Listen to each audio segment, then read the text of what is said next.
All right, hi everybody. Sorry about that. Welcome back. We had a little technical difficulty there. So what we're doing today is we're going to take a look at some of the tonal passes that you guys are doing for your first assignment. Okay, so we're talking about light, value, and shade, getting a good idea of what's happening with the sun. So I'm repeating myself here because we just had the computer crash on us a minute ago. But Jared, I really like what you have going on here. I think it looks really nice.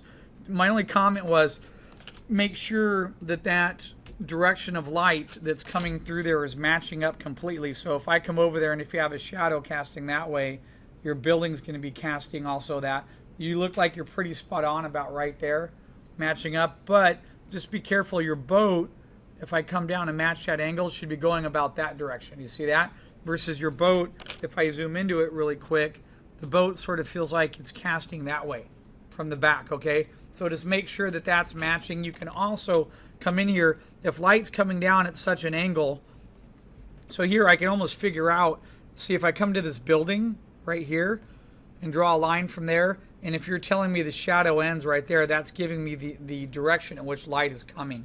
So if I come over here and match that angle that you had right here, so if I measure across from the dock there, and then I come in and match that angle going parallel, you can see where some of those, so you might have a little bit of shadow that comes out this way and then it sort of ends like that.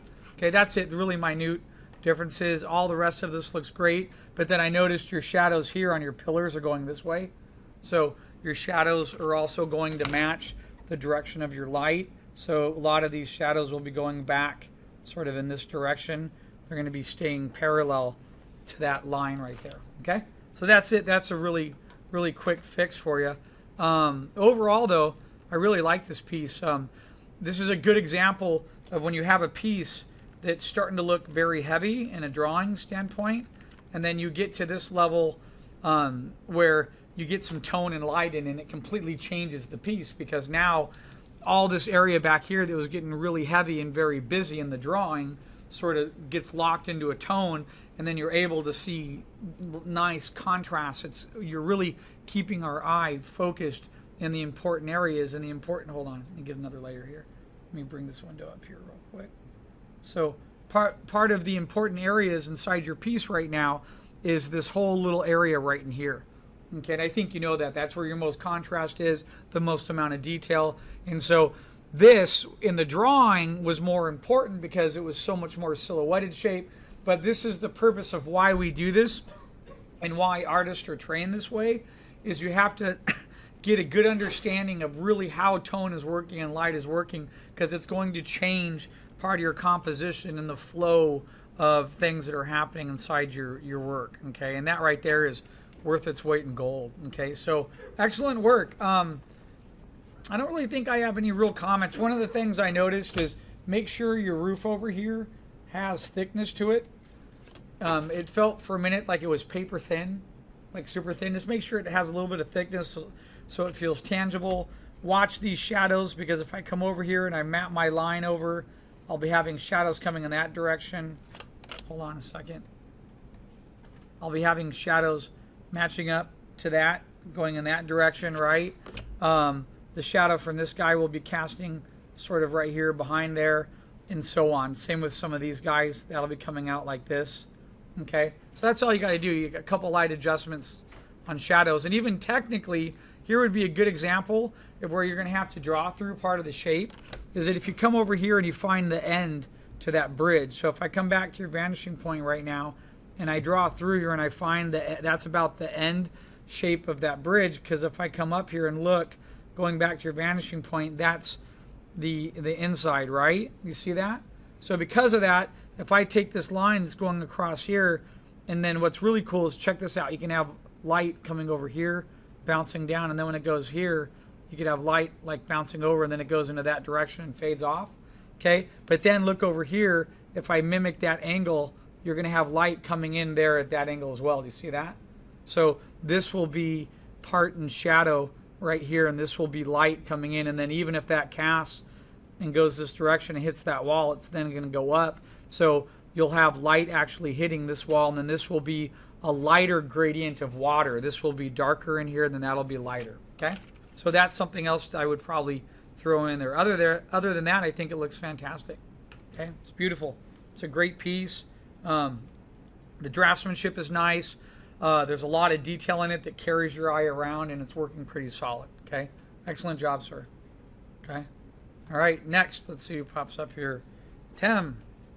All right, so going for the Moonlight piece, right?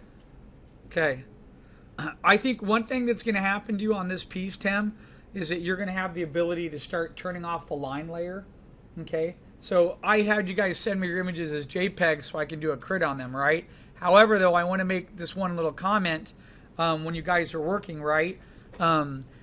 You have that ability to have your line layer separate. To give you a better idea of how your image is holding together and how your values are working, you should be able to turn off the line layer and see how much of your piece holds together with value. If there's enough value in there, you're doing a good job. Does that make sense? So if I had access to Tim's Photoshop file, I would start turning down the line, because what's happening, this is a night piece, right? And a night piece, these dark black lines that are around part of this, they're going to really fall down and be very, very thin, and they're going to be barely being noticed because most of the light that's coming from this is coming from the moon that's coming in this direction, okay? Especially, let me zoom in and show you one particular area or areas that are going to be affected. I'm hitting the space bar like I'm in Sketchbook Pro because I've been working in Sketchbook Pro all the time. I keep forgetting I have to hit Command plus to zoom in. So one of the things I noticed is, like, if you have light coming from here and that moonlight's hitting in this direction, right? That line is going to be almost gone. It's going to be literally like the highlight edge wrapping around because you have light from a super bright moon coming through, right? Not only there, you have all these highlights in here of these corners. All of these facades are going to be protruding through. Light's going to be coming through parts like right here, and you might be getting some highlights on the side here with light fading down, okay? Then we still have the option of coming down here. The one thing I did notice is you don't have any shadow indication at this time, but that's okay. I know you were a little frustrated and struggling with that, so what I'm going to do, I'm going to drop a dotted line down. I'm going to come over, I'm going to find your vanishing point, which looks like it's about right there, okay? So, gosh darn it, I didn't create a new layer, and I'm drawing on your piece because I wanted to, let me see if I can undo this for a minute. Here, I'll keep a layer up on top. That way I can turn it off. So what's going to happen, let me redo that. If I drop a dotted line down here and I find that vanishing point, which is right there, right? So I know that your horizon line is maybe up a little bit more, let's say, right? And you have this, that maybe that light point's there or there, it doesn't matter. Let's say it's just up a teeny bit more, about right there. That feels about right, right? For your vanishing point? No? Yes? I'm just going by here. I'm going by your building sides. That building's putting me to there. If I go from the top of that building, boom, you're telling me that's your VP. Because if I come back here, that building should be on alignment. That should be on alignment, right? That roof's on alignment. So there's your vanishing point, okay? With that in mind, here, let me go on the layer above. I'm going to put one little dot here, turn that off. So that's your vanishing point. So if I come from there, I could tell that this building should be casting a shadow going in that direction. Okay, if I come from here and measure downward, this building is going to be having a shadow that's going to be casting off in that direction, right?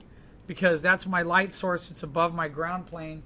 It's hitting the back of the horizon line, and that's going to give me a good idea of how my light's casting. Even if I draw through this structure and I find the base of where that's hitting the ground like that, I could then come to that point and realize, like, wow, I'm going to have a shadow that's going to be casting this way from, if I were to draw through this and find that inside wall, it's going to drop down somewhere to about like right here, let's say. Does that make sense? So you're going to have a shadow casting that way, okay? So in this particular light study, this is a good example where you really have to come in and you're going to have to dull down part of that line.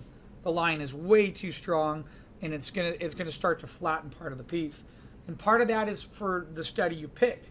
It is a moonlight study.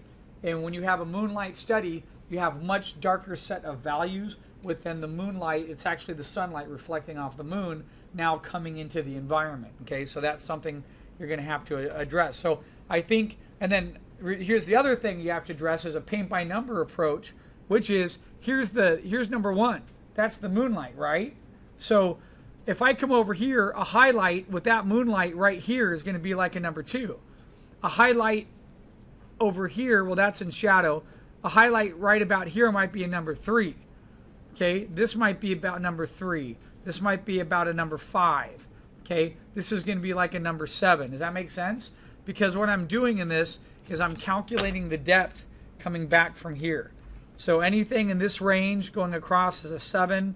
Anything that's getting up in here is a 5, a 4, a 3, a 2, and then up to there is going to be the 1.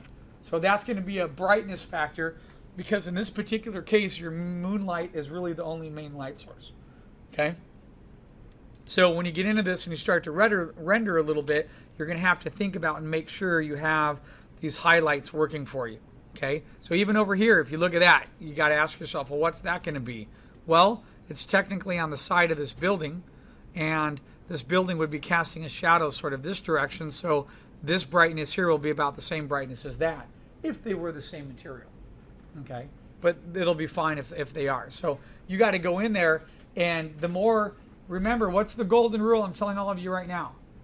As you start to render and put in detail of light coming in, take off your line and see if your shapes are holding together.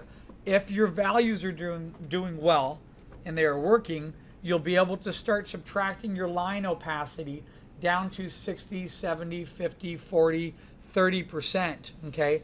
That's the difference between someone who's been painting for a long time is they don't paint with line anymore. So if you go look at Feng Zhu or a bunch of other artists or concept guys have been working in the industry for a long time, they've spent years in line where they've mastered how to make compositions.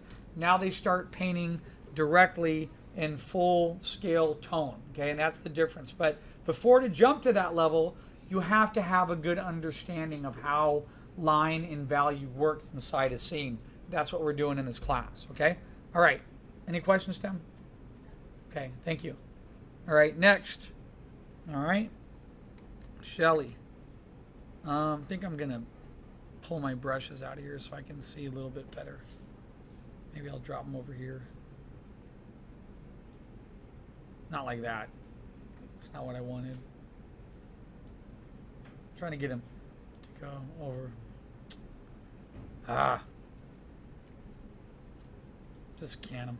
Okay, Shelly, let me put another layer above this. It's a lot easier to see this way. Let me get it sort of centered there. Okay. Cool. So this direction, we can see the shadows, right? They're casting in this direction, so we know the light is somewhere back up here. That's casting out like that. I think that's working. I think that's working like a pretty good study. It's a nice drawing. It's working well. On this one, we see the light. You can tell the dominant light source is coming in this way. Okay? And I think that's working well too. So a couple things. Once you get into these, depending on which one you'd like to pursue, I do have a recommendation for one more you should do, because it always works great. Whenever you have good vertical pieces, it's nice to have angle coming into light. Wait, I said that backwards. It's nice to have light coming in an angled point of view. So this is how my mind works. I flip things, right? Good old dyslexia, right? So look. So, like, do you want, does that mean, like, the parallel way? Because I did have quite a bit of trouble with this one's coming straight on. So right now I'm thinking of this as like north and south, right? This one's like east and west, right? What if your light is coming in a little bit of an angle like this? Do you see that? If your light comes in this way, at this direction, and you get a shadow coming off that building, that means you're going to have a shadow coming off of this building. And see, then you try doing a study like that, because then you're going to have this area of dark against light, against dark, against light. And then this light comes back up here and then bounces up part of this building facade like that, right? See that?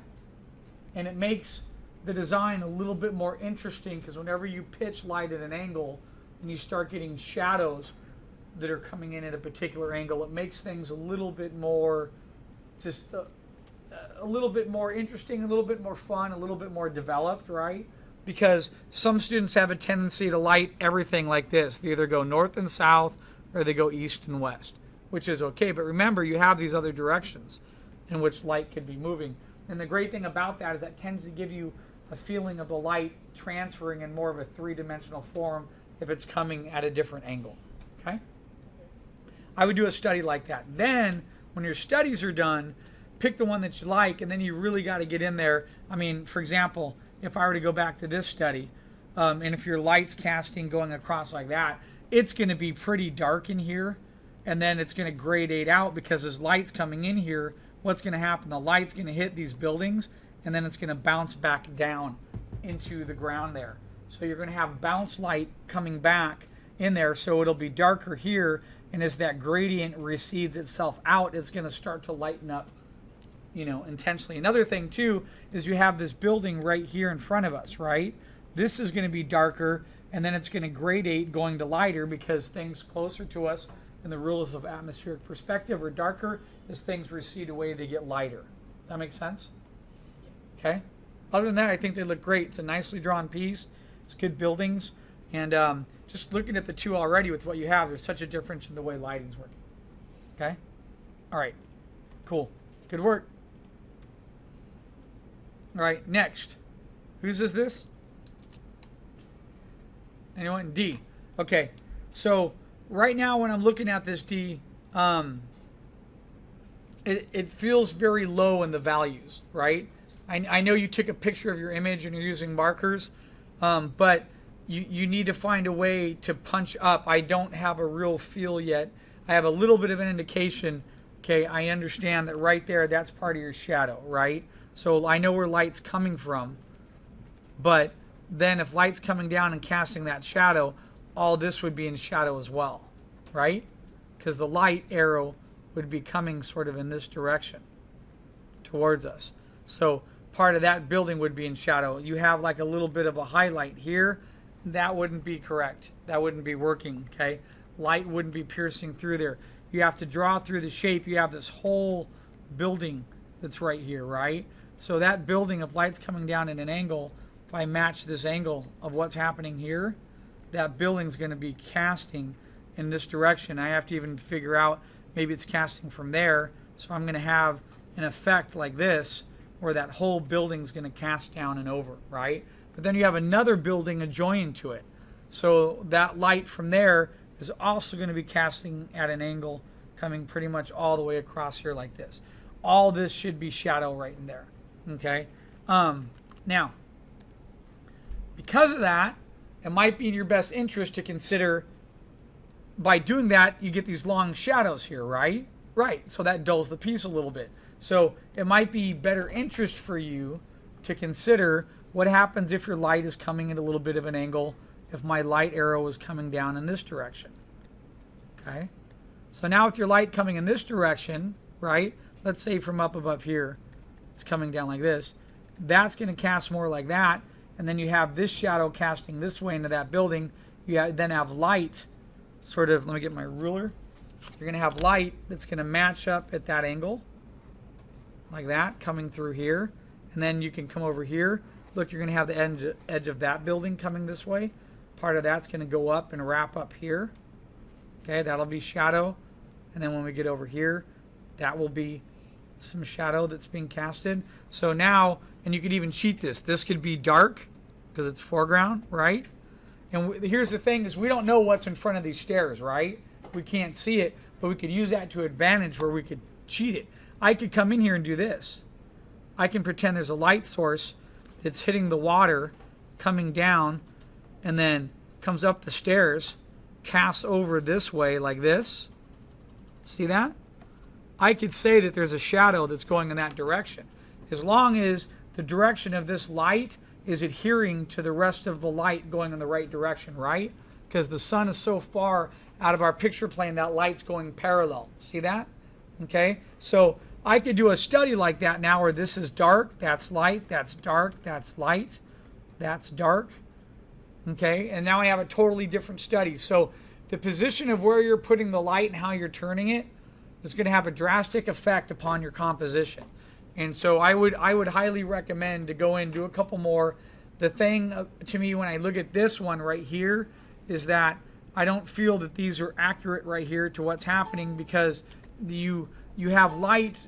Oops, sorry, I'm putting another layer up there. You have light. You're telling me the shadow's coming this way, but yet the light coming from this overhang is coming this way. So you're telling me there's light coming in two different directions, which isn't making sense. That's incorrect. So you really have to plot it out and figure it out and get it to make sense. My recommendation for you would be to try light coming in that way, okay, at that angle, and then I would also come back on the piece and see what would happen. You know, what happens if if we're angling, that light going that way, what happens if light's coming down a little bit more and angling like this? Okay, where we have a shadow from that building coming in here, maybe part of that goes, overlaps part of here.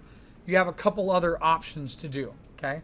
The other thing is your sky is empty right now. This right here, okay? You're falling behind, okay? This here is all rough line. These are not roughs, these are cleanups. There should be no rough line in them. And I talked about adding elements into a sky plane. You should have some indication of clouds or something that are receding back in perspective, so it gives the viewer a better idea of the perspective happening. So you don't have any details on this building, you have nothing there. To me, that's unfinished. And the point we're at right now is a finished line drawing, so you're quite a bit behind. So I would get caught up, okay? All right, thank you. All right, next we have Dan.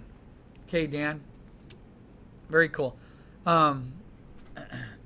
Your light's working really strong. And here's something else you guys can do with your light to see how it's working. Shrink your image down to about yay big.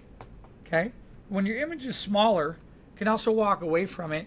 If you can look at your image when it's that small and you can get a good idea to see that there are changes of value happening and interacting inside there, you're becoming a lot more successful at what you're doing. So, because I can see the small thumbnail and see the value changes large. And then the other thing, which I think I told you about, was turn off your line.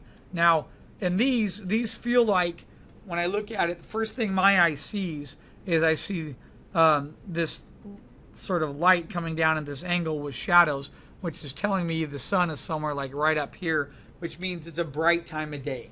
It's sometime, I'd say maybe around between 10 and maybe 12. Okay, depending on where you are, it's really bright, it's sunny, and it's matching pretty well the overall description for what you put in there. I think that's looking really good. My only comment would be to maybe subdue the line even a little bit more and then get in there and paint some of those little value gradients. Now, just a little reminder, if your light source is up here and your sun is coming down like that, you're going to have these little pockets of gradients. Okay? What I mean by that is, like over here, you're going to have an area of dark in here that then fades out and gets a little bit lighter. You're going to have a little bit of dark that fades up this way in like a gradient, okay? In fact, if I were to paint it in, let me do it real quick. Let me grab my one of my trusty brushes here, okay? So I'm going to drop down to like a 30. So if I were to paint this in, once you get in here and I start going a little bit of dark to light from that edge, and then I have a little bit of dark going through there, and then it sort of gradates up a little bit. So it's going to be a little bit darker, and then it starts to fade itself up. You're going to have these little pockets of dark and light. The back side of this pillar is out of the sun right there, right? So the further this building goes to the left side, the darker it's going to be. So if I come over this, hit it with a couple passes of a gradient, then lightly blend it in a little bit, that's going to give me more of that feeling of what the shadow and the light's really doing. Remember, light comes around, light bounces off of corners, it bounces off of ground, it comes back, goes through multiple different objects, and every time it's bouncing, that light is losing its intensity. So that means you're going to have these little pockets of gradients, okay? Like, for example, over here, with lights coming in over here, you might have a little bit of a shadow coming underneath that. And sometimes it's as easy as just taking a brush, putting it at 20%, making a couple passes, and you get a little bit of that gradient feel, right? You have this side of the wall right here could actually be a little bit darker and then lightly fades off in this direction. That shadow could be punched a little bit more. If this is in shadow right under here and light's coming from there, I'm going to have not just there, but part of that shadow is going to cast across here as well. Okay? All right? So you can really get under here and punch some of these values up a little bit more. And the cool thing about this is, as you do a little bit at a time, and just get a little bit lighter and a little bit lighter. You'll start to see, and here's the best part about Photoshop is this. See how I turn those off and on? See how it just tightens up a little bit of the darkness there? That adds to the piece and the feel of what's happening with the light, okay? So that would be, I think that's a good study. I also think over here, this one's working pretty well. So in this one, you guys will notice that that he has his, let me switch back to red here, that his light is coming down at an angle going this way, okay? So that's looking really nice. You have a little bit of a space in this building here. You might have a little bit more light that's coming over, wrapping down around part of that. And even over here, you have a little bit of space in that building, okay? So you can get a little bit more light probably coming through there, okay? And then if light is coming down at this direction, like so, and you have, these are great, these highlights here, all these H's, okay? But now you can probably get in here, like this side back here, that's going to be a shadow side, right? Because no light's hitting that. So, and there's bushes in front of it. So it's going to be harder for light to get that to that area. What you can do is then come in here. Let me switch back to my brush really quick. And I would come in as part of this and sort of hit it with a little bit of a 20-30 grade. See, you can darken that up just a teeny bit here. Okay? Because light's coming through there, all right? Even down in here, there's not much light coming through there. You can come down and punch some of this up a little bit, and then you could fade it off just a little. And then where you have that light coming back through, you can have light coming through there. You have some light making its way through here, coming down here a little bit, okay?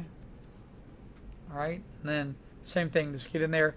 And you're a definite candidate then for this area right in here. You're going to have lots of highlights. Oops. Lots of highlights happening right up in here on these rooftops, right in here, on there, because that's the closest area to your light source.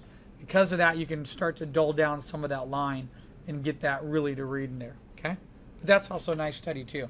Just curious what happens if you did, I like this one that you did here, but as I'm looking at this, maybe another study, what if you have light, maybe coming through at parts of angles like this. Maybe there's a shadow to this building that wraps over like this, and then the light's coming literally from the side here, and then that's light is wrapping down, coming through here, wrapping back up.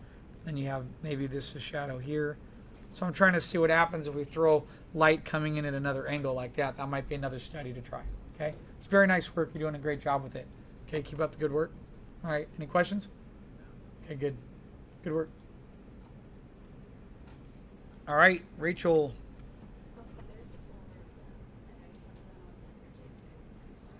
That's all right. Yeah, I should have reminded you guys, put your work on one file so that, and then I'll zoom into it. Otherwise, sometimes when I scroll, I'm only seeing the bottom. So that's okay, no worries. And I think Colin did the same thing too. So when I'm looking at this, it looks like I only grabbed two because those are the ones I saw. So sorry about that. I think this is great right here. I mean, I think this is looking really cool. It's a really fun feeling of like early morning or evening. And the only reason I say morning is because it looks like everybody's sleeping because nobody's out. So for a morning time, I think that's looking a lot of fun.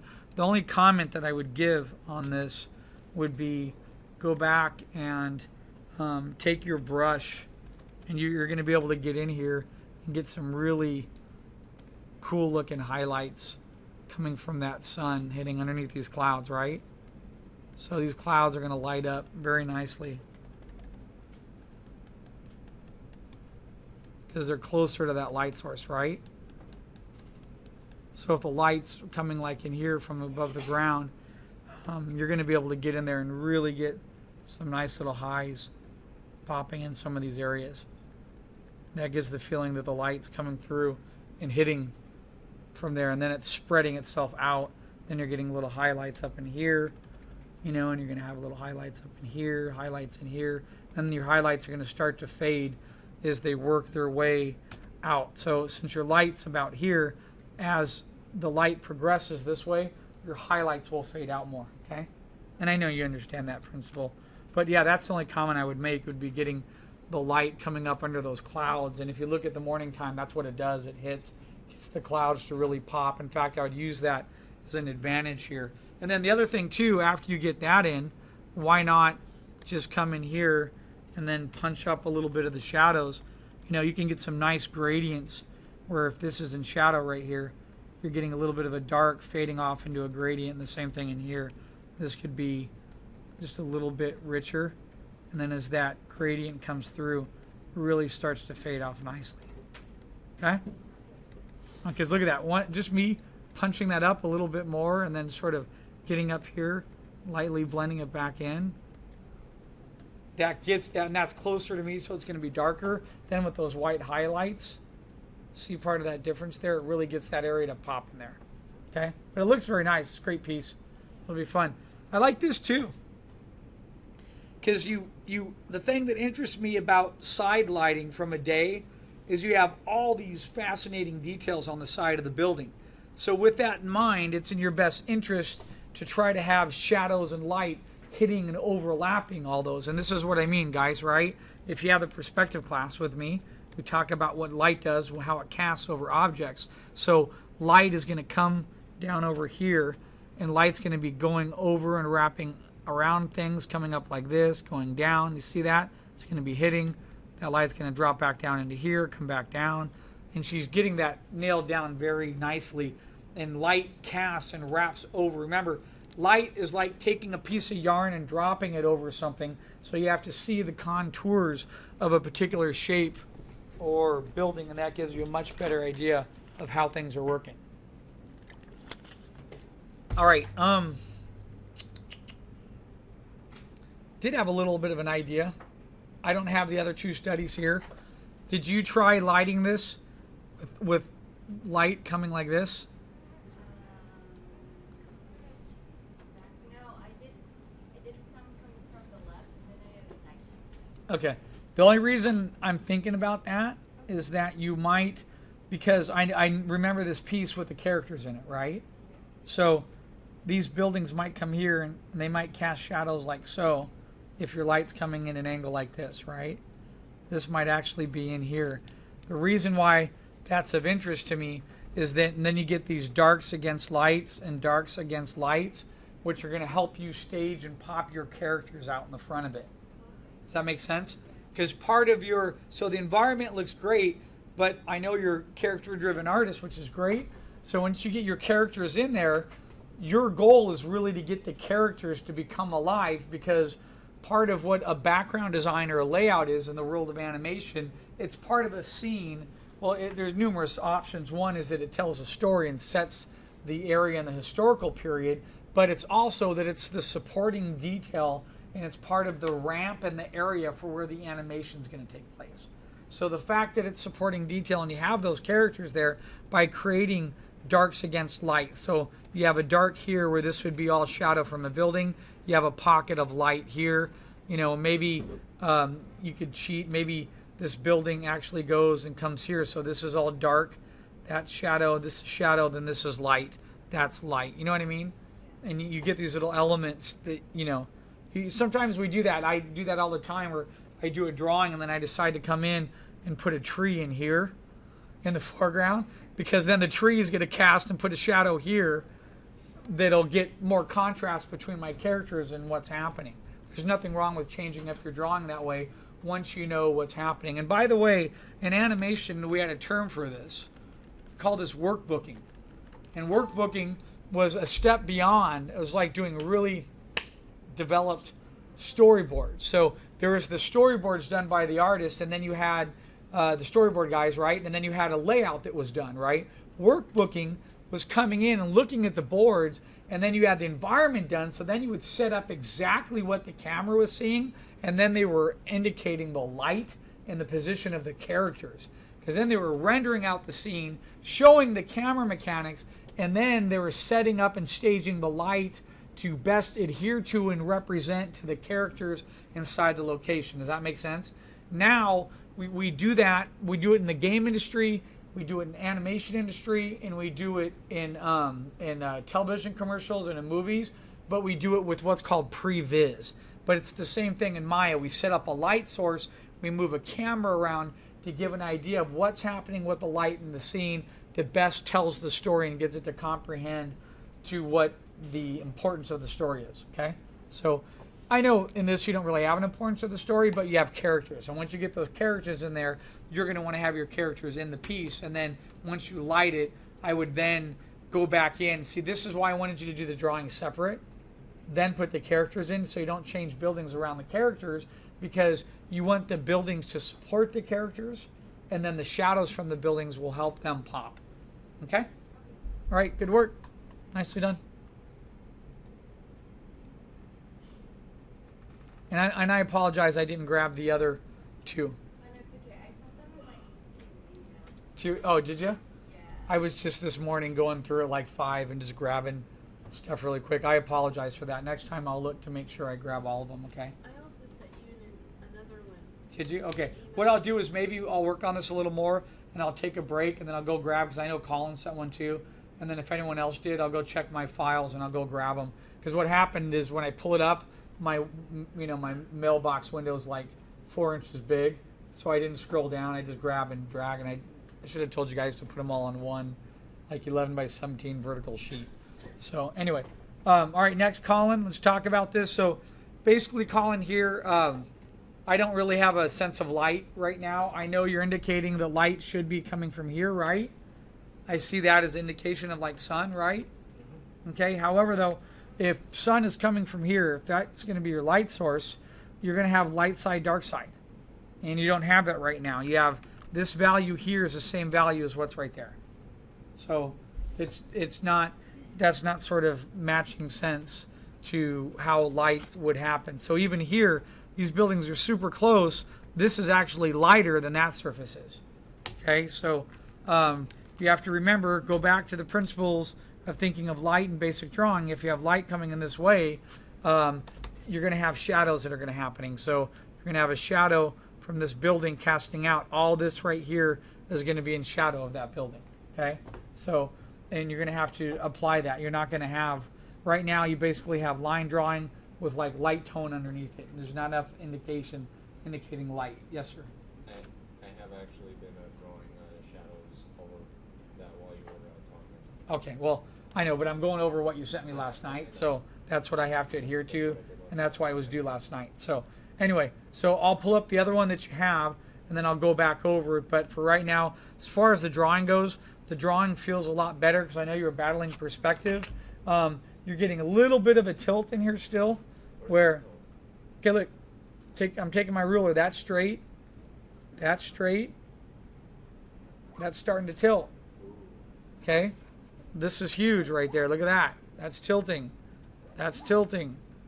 this is still tilted, okay?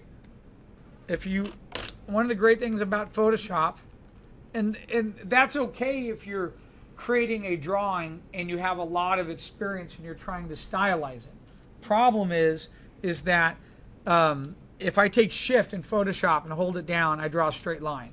So that shows you where your straight line should be. To fully understand how to draw correctly in one-point perspective, you have to master the perspective. So right now, you haven't quite nailed some of that down yet, right? You need to get some of those down. The other thing too is if your vantage point is back there, I'm checking your ceilings look good, okay? But then if I come back up here, this feels good, right? That's looking all right. If I come back here off of that VP, this is feeling pretty good. But then I notice like right here, that should be going up a little bit more. You have that going downward, okay? You just need to double check and make sure that all your lines are staying consistent. The other thing too is in terms of design, I know you sort of fell behind and went in a different direction on what we were doing, and then I had to get you caught back up. So I know you're a little bit behind, but one thing that annoys me when I look at this in terms of this is a design issue, not a drawing issue. It's how that line and that line and that line and that line are all on the same line. Okay, so in design, it's going to look better if you decide to pull, like if this building ends here like that, this is going to look more interesting to the viewer to see that, because you get a zigzag. See that? The lines go in, they go this way, out, bring back, and come through. Okay, that's going to be a little bit more appealing, but we're not at it. I'm just mentioning that so you think of it when we get to the next drawing. We're not in a design point right now. We've already done thumbnails. We've already done designs. Okay, so the other couple things I sort of notice is the texturing feels cartoony, not made up. Or made up, excuse me. It doesn't feel realistic. If there's a tile on that roof, the tile's not going to be angling that way. Okay, the tile is going to be angling back to the vanishing point. It's going to be going like that. Okay, and then if you have another tile there, it's going to go like that. And then if you have one that overlaps, it's going to come in here like that. It's going to make sense, right? They have to feel thick. And I noticed in here, I'm not getting that feeling of certain thickness. These look like you just came in and went like that really quick, because if I match that up to a vanishing point, I'm not quite getting some of that structure. This guy's going in that direction, right? Now, I know in the back of your mind, you might be thinking about stylizing them, which is cool, adding character, but in order to add character to something, you have to have a form of foundation that holds it together. And, you know, and part of that foundation is going to be thickness. The fact that if this building ends here, I'm going to see a thickness to it, right? The fact that if I have tile right here, I'm going to have a feeling of where that tile ends, and I'm going to be able to see, and I can see the thickness from here to here and going down. I need to feel those tangible thicknesses. If I don't, then it just feels like they're sort of brushed on. Even to the windows, we talked about doing ellipses, and I told everybody, if you can't draw ellipses correctly, don't put them in. So that ellipse is out of perspective, okay? And then here, if I go back to the vanishing point, the inside of that bar for the windows should be going like that, okay? You don't have that happening. This bar is going this way, that bar is going this way, you know, and then these are feeling more correct here. So I would take these out and go back to a square window, okay? So there's some little things you need to put in there to adjust. And then the other just detail, right? Like what about dividing up the linear space? So I could tell it doesn't really look like you looked at reference. It looks like you looked at reference, closed it, then didn't go back into your work again. A lot of these buildings in this time period had wood paneling in it. They would have a separation between the upper and the lower story with wood, okay? There could be a window down here sketched in, okay? This window should be, these aren't on the same level, so it's like you have a house that's part here, and then the other window's up a little bit higher. I would go through and check some of your drawing to make sure that those items are working. Back to the tone, we need that feel of light. I'll go back and look for the other piece in just a minute, okay? All right, thank you, sir. Let me move ahead. Let's go to the next one. All right, whose are these? Okay, so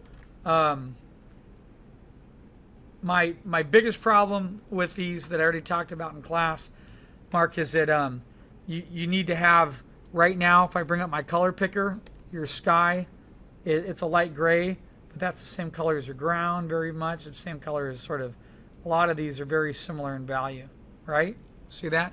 You need more values and changes that are in there. If I think of ground can be a 20 or 30. You know, what about the clouds aren't addressed right now, so they feel like they're sort of popping in there. Those can be hit with light, okay? So if I'm looking for the direction of light, this is where I'm struggling a little bit too. This barrel is telling me, when I look at it, the light is coming in this direction, right? Oops. Hold on. Image mode. I need to turn it back to color. Oh, it is color. That's weird. What happened to my red? There it is. Okay. So that barrel indicates light's coming in that direction, right? Right. That's cool. If light's coming down in that direction from the sky and it's really out of the plane, picture plane, then you have to draw through your shape and figure out what your building is, because then that building is going to be casting a shadow like this as well, right? So then if we look over at this building and you draw through your shape and you find out where that is, that building is going to come in here and it's going to be casting a little bit as well. So then you have this structure here. Part of that's going to come in here and cast a line like so. So that's what your shadows need to do. Then your drawing starts to make more sense. But again, light's coming down in this direction, right? So that'll be light, that'll be dark. Right now, that value is the same, very similar to that value, okay? So you need to think of really turning the facades. This right here is not turning a facade. You have this value here is almost identical as what you have there. Okay? So that, here, huge difference. I sense lights coming in there, right? I have a light side, I have a dark side. Excellent. That's what we want. That is really starting to work. Okay, however though, man, I gotta redo my preferences on this.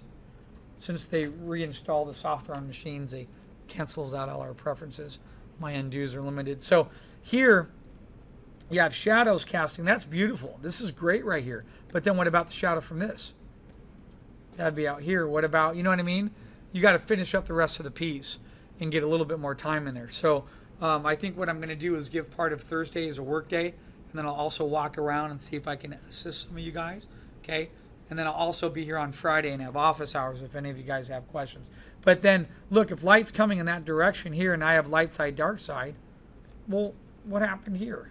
There's no light side, dark side. There's no light, dark. There's no shadows coming up over that hill. You got to address all those things. Okay? Got to put a little bit more time into there to work on it. Okay? Thank you, sir. All right, next here, Isha. Is this the only one, Isha? Okay, the chat? Just making sure.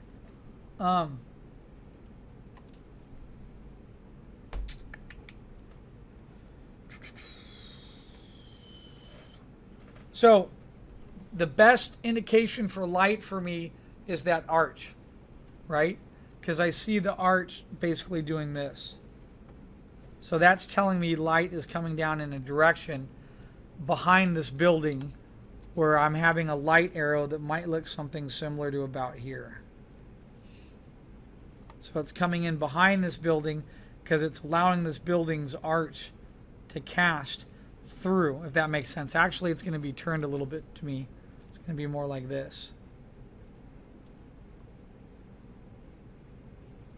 The light arrow. Does that make sense? Because it's casting light that way. If that's the case, then you have the rest of this structure is also going to come across here and go out through here. That'll all be shadow. Okay? I think the drawing looks really nice. To me, what I would adjust in this, the drawing looks nice. Most of this feels like light is coming at this angle, right? Because you have light side, dark side here. So what I might do is I might tell you to go back into this and forget this curve thing you're doing. I think that's just throwing you off in the perspective. Right now, most of this says light is coming in at this direction, right? Because you have a light side and a dark side, and this is feeling very nice here. If you keep that in mind, then you could treat this as being light and then this casting a little bit of shadow. So if light's coming sort of in that direction, light would hit this, and you'd have a little bit of shadow casting over, and you'd have light here, here, here, but you'd have also a little bit of shadow coming in there like that. Does that make sense? Then your structure here will be in shadow right there. That'll be light, and this could be light because the light's just coming from like directly above, right? So then you're going to end up with these lights against darks. You're going to end up with lights here. And then I just did notice something else. You have a little bit of a perspective cheat here. I'm going to show you. If I follow back to your vanishing point right there, right? Let me zoom in. If I come up here, okay. Oh, it's one of these that are like touchy. You're like right on the vanishing point. Oh, I hate those. These look like they flatten your drawing. Do you see that? You know why they flatten the drawing? Because the angle of this guy right here is at the same angle that goes to your vanishing point. So you can't really see a side to it. Does that make sense? So, but what I know would happen in perspective is that if you have an angled roof that's like this, and if you have something that raises like this, if I take this middle point right here and draw a dotted line going back up to there, right? The top of this is going to recede back to there, and then you're going to have a line that connects from here to here. Why? Because that's what happens when you take a triangle and you stick it into a cube that's at an angled plane, okay? So that's what you're sort of missing in your drawing, but that's more of a perspective item that's really hard to calculate. So the way you fix that is to come find the middle there, recede this back to the same angle of the roof, then you connect the dots from there to there. So you're going to see that side plane right there. Does that make sense? You're going to see it there, and look here. Here, you're going to come back to here, draw back at about the same angle. You're going to see a little bit of it there. And then this, that one's real tough. It's sort of sitting right on top of the vanishing point. We're not going to see it, okay? But you need to adjust those right there. I would come into this piece, and I think your outcome will be like what we talked about, where you're having light coming in at that direction, and or using to your advantage light. You have this open area here, right? Over here you don't have an open area, it's all building. So imagine if lights coming down in this direction, it's sort of an arrow point like about here, right? And then you have this maybe casting in and that casting shadow going that direction, and then you have this big area of light. You then have shadow. You have these casting over here. See that? You could use that where these become shadows with also highlights in there, and then you have this thing casting right here, and then you get to keep all of this right in here, because then that's still light against dark. But now you have this cool looking arch. You have all that in shadow, light coming through right there. See what I mean? And then the buildings, these are going to be darker too, because light's coming from behind it. So these buildings will also cast a shadow that might end about like right here inside there. Okay? That could be another option. But so far, judging off of what you had, I'm so much more interested in this subject matter over here because of the light and dark side, and it's working. So just come over and just throw your light coming into that direction, and you're done. Easy peasy lemon squeezy, right? Okay? All right. Finishes it up. Good work. Okay, nicely done. It's a really nice drawing. For a 3D person who doesn't come from a drawing background, right? You know, and your background's graphic design, it's a beautiful drawing. It's nicely done. It's spot on. Okay, excellent. And close. All right. Whose is this right here? Oh, Eden. There it is. Eden, these are very nice. They're looking really good. Coming across very well.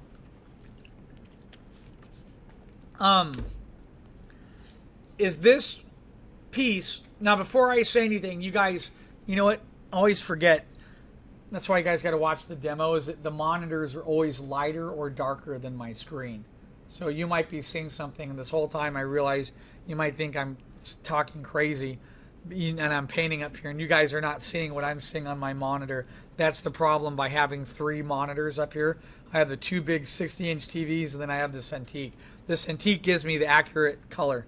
So, and this is pretty close, but it's a little bit brighter. So when I look at this, anyone else, what time of day are you thinking about this top piece? Morning or like evening, right? And the reason I say that is look at the way the light's sort of screeching through here. Means it's coming at like a distant side, and it's sort of soft and subtle. What were you going for? Twilight, exactly. And that's what I was about to comment on. That's why I was mentioning evening, is that I got that feel of that soft twilight around evening. So that means it's very successful. You're doing a good job, because if I got that read off of it, that's cool. But as you go forward, remember, if light's coming across, okay, so here's the problem. I got to figure out, right now, for a minute there, I couldn't tell if light was coming this way or light was coming this way in Twilight, right? However, though, I could tell by your gradient of your building. So since your gradient's going that way, I know light's meant to be coming that way, right? If that case with Twilight, what's going to happen is you're going to have to lose part of your line around your mountains, and you're going to have to go in there and paint the subtle highlights of that sun hitting all those little mountain facades right there. Do you see that? It's going to be somewhere between the value range of a 1 to 4, but you're going to have this beautiful gradient read of 1 to 4, and then that mixed in with what you're doing over here, light side, dark side, right? Remember, if that shadow right here is getting that dark, This is almost in the same direction as that. It might be a little bit lighter, but sorry, I'm starting to make this. And if you pass this to the player here and you go over here, it starts to look like a football play. I'm sorry, let me see how many steps I can go back before the computer has a heart attack. Okay, so basically that value right there, this is going to be somewhat close to it about right there. Do you see that? It's in about the same perspective. That distance from here to here, that's matching up. So that value is going to darken up a little bit. Even some of this can darken up. And then if you get the mountains in there, very nice. And if you want to try this, light at the very end, once you get the facades to read, come in with a light brush and put a little stroke of light coming through. Now remember, technically your sun is about right there, right? So what does that mean? It means your sun is on the border of being in the picture plane. And if it's in the picture plane, your shadows are going to go to a radial effect, right? Based off of the position of the sun. But you know what though? You could get away with it in this piece where it's just outside the picture plane and we're still seeing parallel light coming through with parallel shadows, and you're just on that cusp of it dropping a little bit more, and then it changes. Okay, but it's a nice piece. I got that read of what you're going for. If you get in there, render it a little bit, and then I think you'll see it starting to work quite a bit better. You know. Also, the light is back here behind the mountains, right? That means you can make these a little bit darker and make that a little bit darker because they're in the foreground. So the buildings closer to this vicinity here and here and there and part of that are closer to the light source. If we looked at this as a three-dimensional map like this, okay, like those maps you see in movies with like airplanes or whatever, your sun's over here. So if you have houses here in the foreground that are up here and a house that's here on the ground plane, these are going to be much darker because they're in the back. Items on the grid that are closer in this area here and here are going to be brighter because they're closer to that sun, right? Okay, good work. Nice work on that one. All right, let me add another layer. Jump up above here. This is your nighttime piece, right? Okay. Pros and cons of a night piece. Yeah, it's too it's lighter up there. It doesn't do it justice. It is darker on my screen. I think that screen over there is a little darker. Let me take a look at it. So one of the things that's happening is, yeah, it's actually a little bit darker on my screen. The values aren't too bad. To me, it's part of the light. Well, you need a little bit of more light coming through, and then you need to punch up the darkness as well.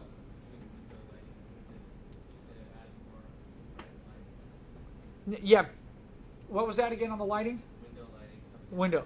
So you have two options you could do on this piece. You could light it as if light was coming through from the moon. What I would recommend, if you look at cities, when there's stores and shops open, I would treat it like this. I would come over here, and you want to pretend right here behind this building, there's like a bunch of stores open, and there's lights, and there's lanterns, and that's all emitting light because that's like the center of town, right? All that light's going to be coming up in like a Frankenstein effect. It's going to be going up these buildings and fading and making beautiful highlights. Even some of that light's going to be coming over here and hitting this front facade right there. Does that make sense? Make it look like there's a town and they're all getting drunk and they're having like some type of beer festival and they're all having a good time. Make it look like it's alive. Then you can come on. This will become then primary light with light coming behind those buildings. Then you can come back in and turn a couple of lights on here, here, here, and here. But these lights need to be secondary. It can't be nearly as bright as the main read right here. But even when you do these, you can still cheat and pretend that there's something on back here with light coming up this way and this way. So you actually almost get a light connecting from here, but it fades off in the middle here, where the middle of town, there's like a whole strip of town. Have you ever been to Vegas? What's that area in, they call it downtown, not where the strip is, but they have where all those casinos are lined up. You know what I'm talking about? And they have that huge round overhang, huh? Yeah, Old Vegas. Just call that part of the not the strip, but they call it downtown, right? It's one long strip. It was like 2 football fields of downtown, and you could walk through it, and light was just shining up everywhere because all the casino fronts were there. Does that make sense? So maybe that was a bad example, but what I'm saying is that all the light's coming from the front of the stores, and then it's shooting up. So this becomes dark, that becomes dark, this becomes a foreground element, allowing the light to breathe and spread upward from these other points. Does that make sense? Okay, then you have something that's spot on. Okay, all right, good work, sir. Nicely done. All right, Serena.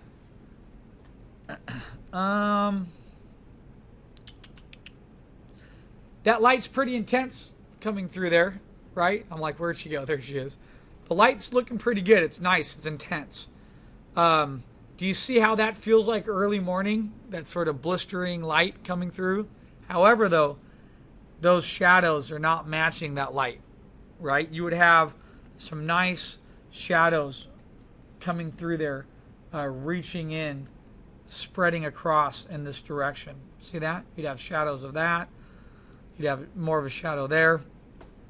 It feels too light right now for me. And then if that light's coming in, man, you're going to have to get in here and get more light coming on here, over here. Part of that whole front of that fish is going to be hit with light right there. Look, that light's coming in. It's going to go right past that and literally overlap part of this, and that'll be in shadow. You know, you're going to have to really show it coming over some of that form, okay? So I think that's a fun piece. I think that'll be very nice, but you got to get the shadows in there and get those little areas to really pop up, okay? Good work.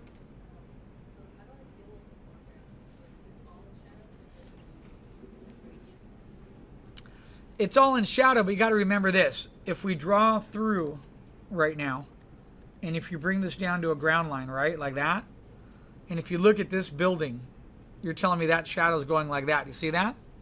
If that's going like that, that means this building's going like that down below, which means this facade is going to be hit by some light right here. Does that make sense? Which building? On here? Or this one? Oh, this building here? Well, you're going to have bounce light.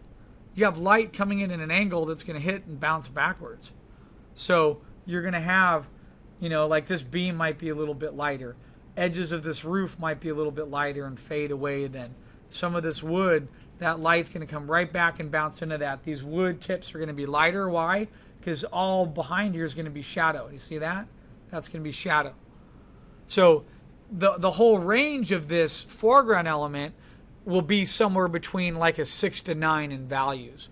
But you'll be able to get, you know, like a 5 or 6 on the front of that facade because it's poking out. And that's the great thing you have to realize in all of light is that as facades change, light bounces, it comes back through. This whole thing is not going to be that entire value right there. You know what I mean? Even the dark areas, you're still going to have, you know, I could come in here with a brush and look, I can start to darken. I'm going to have little shadows with these areas that aren't being hit by light. You see that? I don't know if you can notice it. You'll see it in the video after I render it. You're going to have little shadows in there. You're going to have shadows underneath part of this.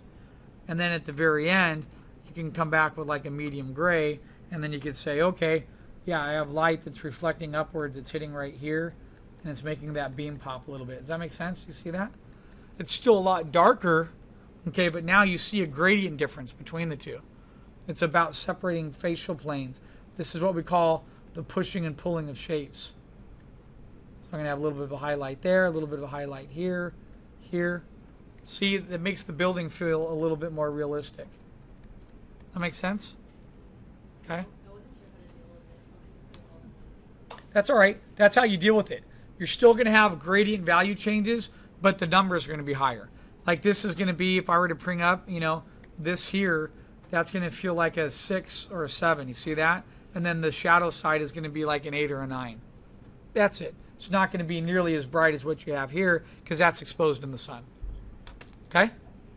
All right, good work. All right, Matt.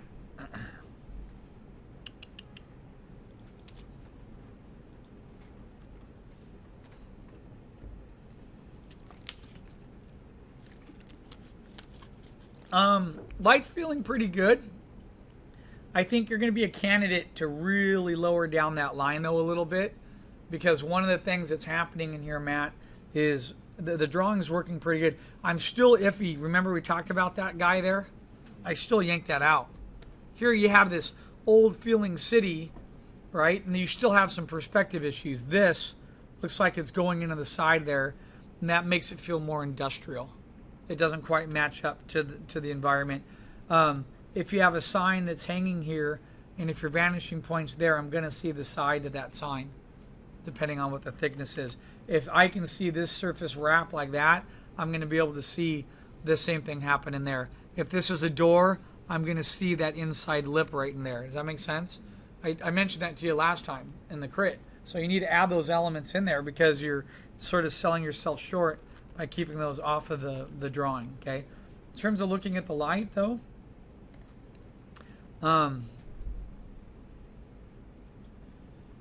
there's a couple of different things, two little things that are off. You're telling me right now that the light's coming this way because the shadow from this guy is going up that way. So that means if I were to look at this, the light is basically, if I draw from this top through there, that's the angle at which the light is coming, right? And then if I follow this back, and then I can nail it down to where the angles of the where the ground plane is, see how the light's casting over it. So if light's coming that way, then that means it'd be parallel. So in perspective, it's going to look like it's coming this way on the other side as well. See that? So this building would be casting a shadow going like over here, over that stuff. Does that make sense? Just like that. And then you'd have light side, dark side. What's throwing this is that you now have the light coming that way, but then over here, you're telling me light's coming this direction because if you have light side, dark side. See how it switched? So you got to fix that part right there, and that's easy to do. Okay. Another study that I would recommend for you to do on this piece is try to come in here and have light coming down in an angle like this. We're talking about diagonals and having some diagonals come through the piece like this. Okay. Where you end up having light, this is shadow, light, maybe that's shadow, that's light there, and then this casts shadow going this way, and then you have that there. See what I mean? Get some more interesting things happening as well. But right now, the big thing to this is the variations in light that's happening. One is light's coming in this way because that shadow's casting in this direction, and then light's hitting here and it's going opposite. So you need to adjust those things. Okay? All right, adjust those and work on it. All right? Thank you, sir. All right, Jessica. Diving into color.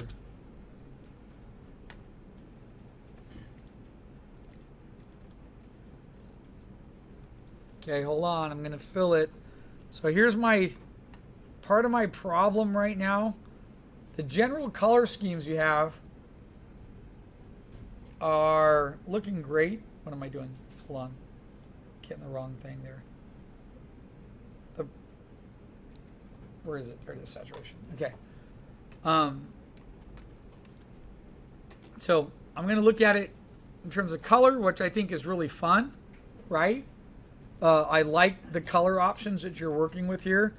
I like the ones that I like the most.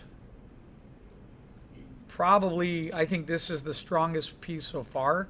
However, though, there's something in here that you have here that you don't have in this one here. So what you have here that's working really nice to me right now. But I need to go back to value first and talk about it. So when you look at this value study is working pretty good. Up to one point. Up to this point right here. If light is coming down and that light's pretty bright and it's coming into here and hitting all this, okay? That light's going to be bouncing up and it's going to be going back in this direction. Sorry, you can see the arrow though. It's because I have it on. Let me explain it like this. This light, there. The light is going to be coming down through here, right? And it's going to bounce up. That means you're going to have light side, dark side up here. Do you see that? Okay, you're going to have, that's going to be lighter. That's going to be darker. Okay? you're going to have that happening even if that light up in here, this is going to be lighter, being lighter. The light's going to come up here and bounce around, and it's going to be darker here, fading with a gradient going that way. Does that make sense? Okay. The reason why that's going to happen is because all that light's coming down here. This is your pocket of light in here that's really wonderful. Okay. And here, right now, the value from here to here is the same. And that flattens it a little bit. Okay. So what I do is I look at it in terms of both worlds. I look at the values to see how the values are working. But if you're jumping right into color and you haven't nailed the values yet, it's not going to work. So I have the feel that, yes, light's coming in here. However, though, I don't have that feel that that light is 100% convincing, because at this intensity, that light is going to be bouncing off, and there should be a lot more. I mean, even if I just come in here, hold on a minute. Even if I come in here and if I just take black, oops.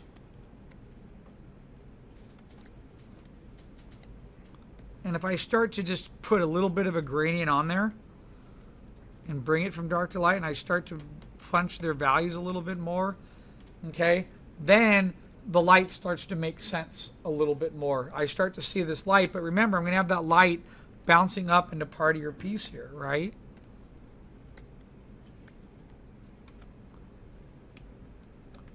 I'm going to have reflective light coming up off of here, parts of these beams. This is going to be a lot lighter.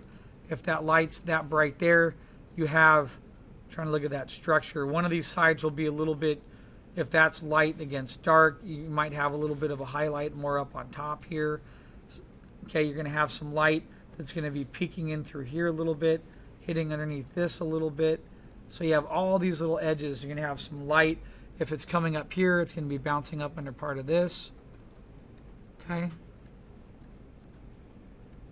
You're going to have these planal changes.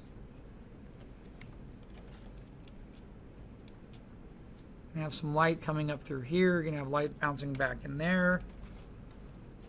Some of this is going to fade back into the piece a little bit more.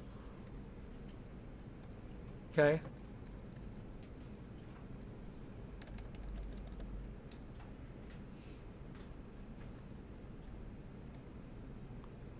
You have all that bounce light. Look, if I just turn this off and on, to me there's a huge difference from there, jumping over to there, where this world, I'm going from dark to light. And the reason why I want you to go from dark to light like that is because then it's going to help you when you get to color. The thing about this piece right now is the light in here with the warms is working well. You have warm light coming down. However, though, what I like more about this one is these characters are set more in a cool shadow. Okay, so if you take these characters that are in the cool shadow and you add this to here, it's going to make the piece work better to a finished outcome, because you're going to have more complements that are taking place.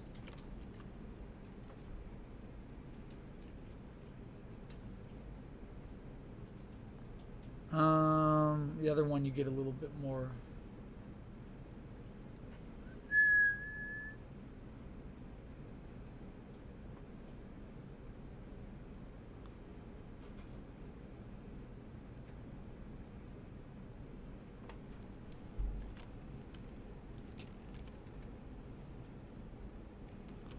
Sorry.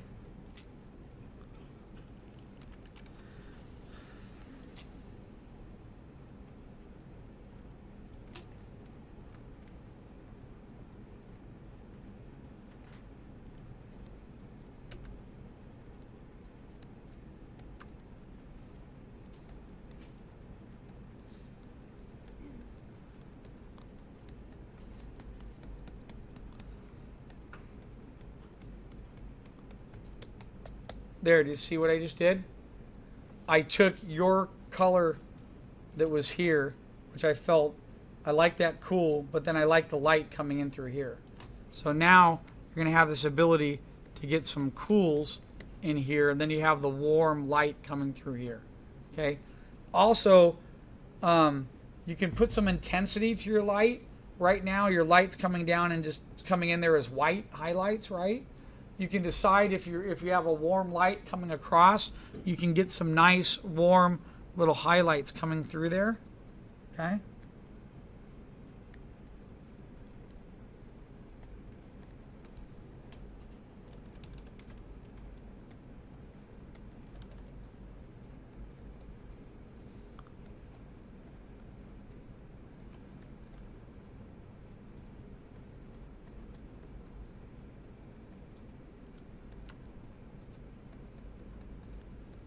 Just trying to make that light feel like it's a little bit warmer.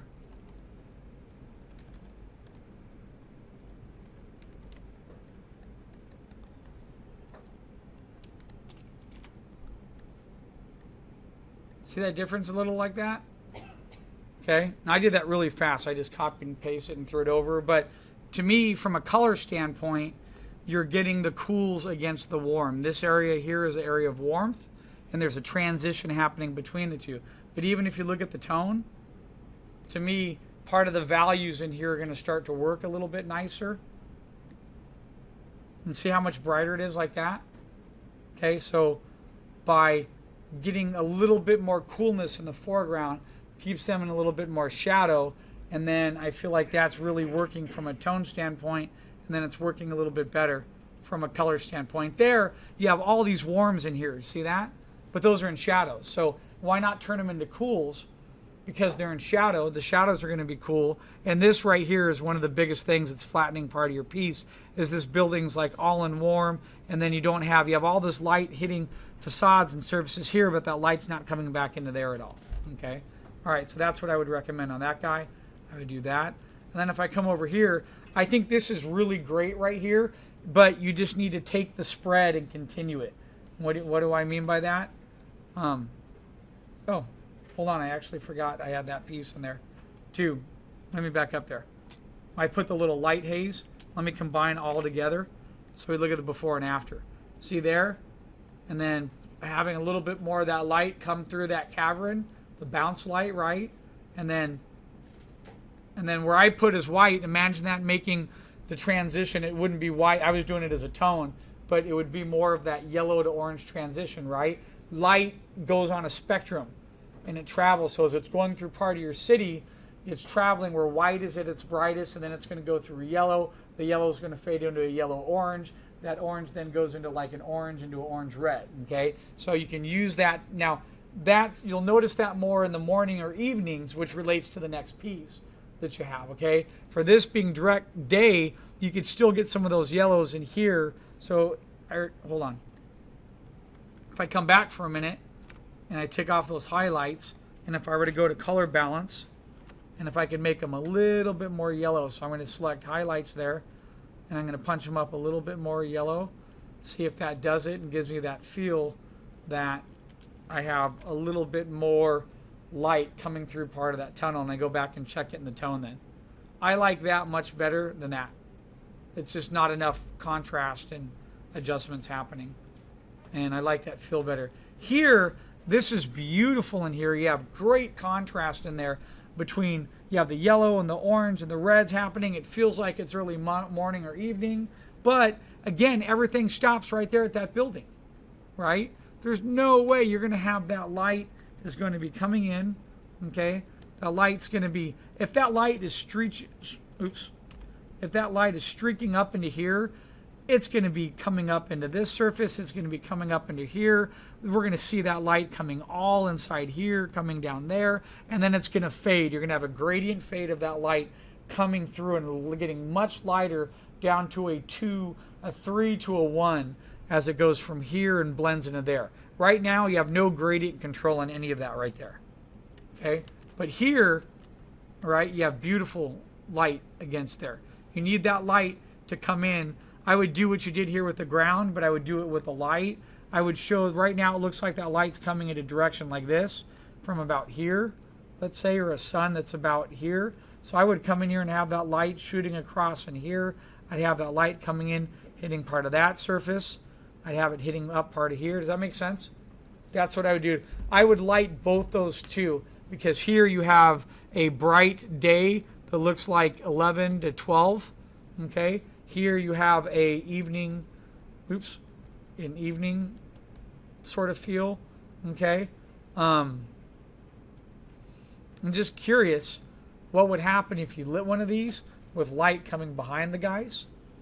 Okay, what if light was coming in this direction and their shadows cast like this, where they're like highlights here, dark side there, and then you have light hitting all of this, and then this now is casting like so, and this fades into shadow here. That's all shadow. That makes sense? Try another one with light coming from behind them. It's like that backwards Frankenstein lighting, casting over. Poltergeist, right? Like that. Try that one. But overall, I mean, it's a beautiful drawing. I love the characters in it. And you're getting, I mean, I really like what you're doing with the color in there. I think this is fantastic. I just wanted to breathe more. And again, I think you can see it because you put all the work into right there, right? But you didn't put the work into here yet. And remember, light's going to breathe. And once that light breathes into here, ooh, that'll become a beautiful piece. But remember, these guys also have white on, right? So white's going to attract those little highlights. You're still going to get like number 1 and 2 highlights from that warm light hitting part of them. And then if you use complements of them being in shadow with that warm highlight, boom, they're going to pop as well. Okay? Good stuff. Any questions? Okay. All right. Excellent. What time are we at? Okay, we got time still. All right. Ryan, let me stop the demo real quick, though, just to make sure we're at an hour and 20 minutes. All right, welcome back, everybody. So let's dive back into this, and let's take a look, see where we were. Brian, looking pretty good. Let's take a look at your first one here. Looks nice.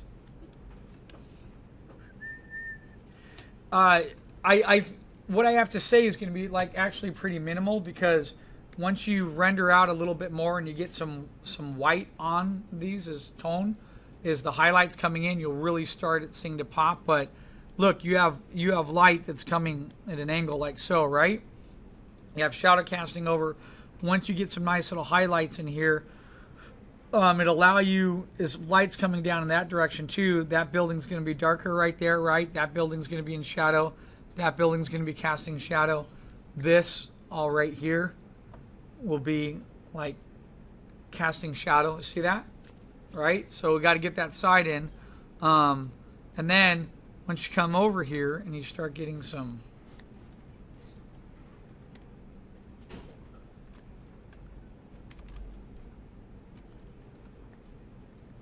once you get an idea of how hot that light is, so if I come in here and I'm going to sort of brush it in a little bit, give you an idea like that. So if that's what your light's feeling like, then you could come over here and get some nice little highlights coming into some of these areas where light's hitting that. You have these little decorations here, right? These decorations are going to be hitting up, and think of them a lot of times. Some of the building design of this time period was wood, or they had like little sheets of metal, little decorative things. Those guys are going to pop. You're going to get some popping start to happen up in here. Even some of your cobblestones will get some highlights on them as well, right? Tops of these surfaces down here. Okay. So once you start to add all those together, you even get into here.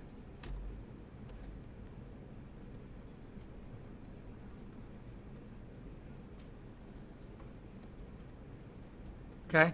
So that'll help you sort of get a better feel for what's happening with some of your buildings here in terms of the light. All right? Your light's going to be hitting part of that wall. And then, oops. Uh-oh. Sorry, I'm hitting my keys like I'm on my Mac. And then this part back here is going to be a little bit more in shadow, right? So you're going to have shadow up here on the side of these buildings. You're going to have a little shadow under there. You're going to have some shadow coming back up through here, right?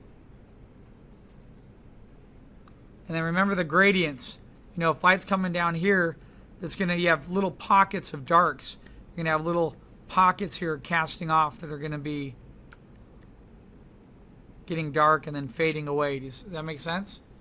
Little gradient controls under part of that roof. Even when the tile overlaps itself, it's a little bit darker, then a little darker.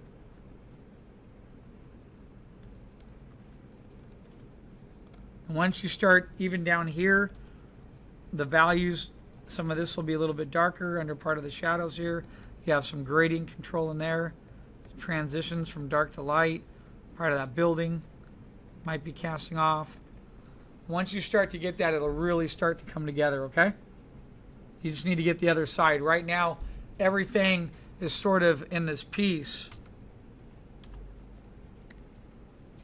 Only indication of light is there, right? So once you get into a little bit more, develop the same detail here as you did on this side, and you'll be good to go. Okay? It's nice though. It's going to be a great piece. Light's going to look great. It's looking fantastic. And then what a difference. You talk about change. Okay? Imagine that there. Okay? Should have did the red on another layer. Imagine that, and then you come over to here and look at how the composition sort of changes with the light coming at another angle. I think that's really fun too. Okay? Same thing though. Little pockets of gradients. Look, you're going to have reflective light. Okay? If that light's coming in and hitting like that, dude, you're going to have little pinches of reflective light all around you. You're going to be hitting these little sides again. You're going to have some little things of light streaming across here, hitting the edges of these buildings. You know, you're going to have part of this grocery stuff get hit up. That's going to get hit. You're going to have that edge there. So you're going to have all these little highlights that are bouncing, these little bounce light pieces. You know, light's going to be hitting here. It's going to be reflecting around and wrapping around part of that shape. Does that make sense? You're going to have light hitting that edge here. Some of it's going to be coming up there, up there. See all that happening in there? You're going to get all those little details of lights coming in that bright. You're going to have tons of these little highlights. You're going to have light bouncing everywhere. And the great thing about coming in like I am right now on this stuff is, what am I doing, folks? Right now, I'm pushing and pulling values. I'm putting little highlights that are getting some of the other values. I'm defining part of these buildings in here by doing that. Okay? So, yeah, light's going to, just think of it like this. Whenever I think of light, oops. I think of light as a mass amount of energy just going everywhere. So you have light that's coming in this direction. So, and it's casting shadows like so. So that light's going to come in here. It's going to hit some of this ground. It's going to bounce back up here. It's then going to bounce back into this direction. It's just energy has to expand, right? Light's going to be bouncing all over. For the most part, all your shadows are correct. Okay? But getting in there and adding these little highlights and some of that bounced and those, getting these little lost and found edges and separating out some of those planes, that'll be your next direction. These are both good studies. If you can, you know, that one's nice too. That one's fun. This is more of evening time, right? So that's the feeling I had with the sun in the back there being low. But just remember, if the sun is back here and it's setting, your shadows, make sure your shadows are, if that building's going that way, and if I come back with my ruler and check it to that sun, yeah, you're right. But you want to make sure you have stuff going radial where you can. You're right on it. You did it right. Okay. Good work. What's your fourth one going to be? Think of something, you'll put it together. Having 4 of these in a portfolio always looks nice. Shows your ability to work with lighting. Okay? Before jumping to color, Jessica. Yeah. Because jumping to color is skipping steps. Because I'm telling you, this isn't Phil saying this. This is a proverb that's sort of been around from the great masters and the American illustrators. If it doesn't work in tone, it's not going to work in color. So purpose for that. Okay? All right. Good work, Brian. Yes, sir. Second image. I'm going to see if I can go get him in a minute when I pull these back up. Okay? All right. So, Alexandra. Is she here? Okay, there she is. So, your piece here, it's like super bright, right? There's no mid values in there. One of the problems is that your sky, if I come over here and take the color picker, right? Your sky right there, it's a little bit of a gray, but if I click here on the ground's just, they're very similar. And then it's just so like so much highlight, and then the shadows are incorrect as well in terms of, let me show you why. Okay, let me explain this to you, right? You have this right here, hold on, image, mode, let's go to, oh, it's in color. What am I, my bad, I'm in the wrong color. Okay, there we go. So look, you have, if this is casting a shadow this way, right? What about the top of it? You have a cover on it, right? These are going to cast, and then you're going to have a full shadow like that that's going to be closed. Okay? Here, if this is casting in a shadow like that, and then that's that, these are hard to see. And if that's starting to do that, you're telling me those are all radial, right?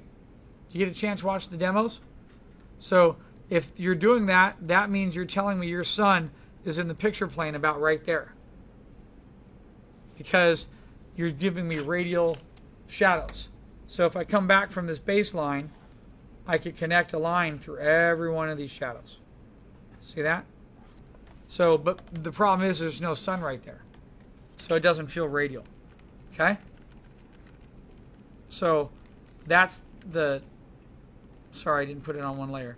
That's the number one problem I have with that.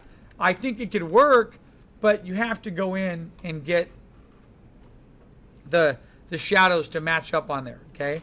On this guy, much better on that one. I think here it's radial, and my eye went right to here, and I didn't see a sun, so I was wondering, how is that working, right? Here, the sun is out of the picture plane, right? And now you have this building casting a shadow like that. That's great, okay? But you have to, let me come back and put a line on this, okay? You had basic drawing, right?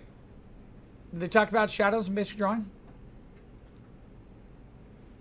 A little? Okay. Here's the problem on this that I want you to think about. You're telling me your shadow is doing that, right? It's like at the head of a cone head or a bullet, right? But if your shadow is coming down and you have a light source coming in that direction, you have a line of the building right here. So that means that line's going to cast this way, and then you match that angle right here. You bring it over here since it's parallel. You go through that point. Where that ends is going to be the shadow for that side. Okay? Then we come back over here. We go back to the vanishing point, and that shadow is going to be going in that direction right there. Do you see that? Then you have this side. So if that light's parallel, and I covered this in the demo, we talked about lighting, that's going to come through, and then that light's going to, if this is, the sun's out of the picture plane, they're parallel. So that's going to be parallel. So this building is actually going to look more like this in shadow. In order to have that shadow, your building would have to look like that. Okay? So that's not matching up.